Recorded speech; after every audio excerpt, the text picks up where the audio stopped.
వేదిక ఉండాలని 6 సంవత్సరాల క్రితం తెలంగాణ ఉద్యమకాల ఫోరం ఏర్పాటు చేయడం జరిగింది. మన ఫోరం లక్ష్యం ఒకటే పెట్టుకున్నాం, తెలంగాణ ఉద్యమకాల ఆత్మగౌరవం, తెలంగాణ ఉద్యమకాల సంక్షేమం మాత్రమని ఎజెండాగా గత 6 సంవత్సరాలుగా పనిచేస్తున్నాం. అదేవిధంగా గత 6 సంవత్సరాలుగా అనేక కార్యక్రమాలు చేస్తూ అప్పుడు అధికారంలో ఉన్నటువంటి ప్రభుత్వాన్ని కూడా అనేకం చెప్పడం జరిగింది. జార్ఖండ్ రాష్ట్రంలో మీరు అక్కడ ఉద్యమకాలకు ఏ విధంగా అమలు చేస్తున్నారో తెలంగాణ రాష్ట్రంలో కూడా మీరు చేయండి అప్పుడు అధికారం ఉన్నటువంటి కేసీఆర్ గారికి చెప్పడం జరిగింది. కానీ మాకు ఇక ఉద్యమకాలు అవసరం లేదు, ఉద్యమకాలు మద్దతు లేకుండా మాకేం కాదని ఆయన అహంకారంతో విరమింగినప్పుడు చిట్టా చివరిగా చెప్పినాం. ఈ రోజు మిమ్మల్ని నెత్తినెత్తుకున్న ఇదే ఉద్యమకారులు 2023 ఎన్నికలలో మిమ్మల్ని ఓడించడానికి ముఖ్య భూమికలు పోషిస్తారని మన ఉద్యమకాల ఫోరం డిక్లరేషన్ ప్రకటించడం జరిగింది.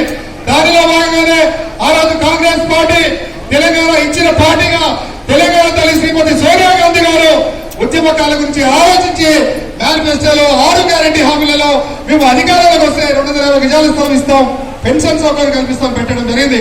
ఆ రోజు మనం మన కాంగ్రెస్ పార్టీ అధ్యక్షుడు రేవంత్ రెడ్డి గారిని, మేనిఫెస్టో చైర్మన్ ఉన్నటువంటి శ్రీధర్ బాబు గారిని మనం కలిసి ఉద్యమకాల కోసం మీరు ఆలోచించండి. ఆ రోజు మా ద్వారా ముఖ్యమంత్రి అయినటువంటి నాయకుడు, మేము నాయకుడు చేసినటువంటి నాయకుడు మమ్మల్ని పూర్తిగా విస్మరించిండు. ఎవరైతే ఉద్యమాలని తెలంగాణను వ్యతిరేకించిండో, తెలంగాణ ద్రోహిగా ఉన్నారో వాళ్ళు దగ్గరగా ఉద్యమకాలందరూ కూడా గేటు బయట ఉన్నారు. మరి కాంగ్రెస్ పార్టీ, తెలంగాణ ఇచ్చింది కాంగ్రెస్ పార్టీ, సోనియా గాంధీ గారు తప్పకుండా ఉద్యమకాల గురించి ఆలోచించి మేనిఫెస్టోలు పెట్టాలని చెప్పడం జరిగింది.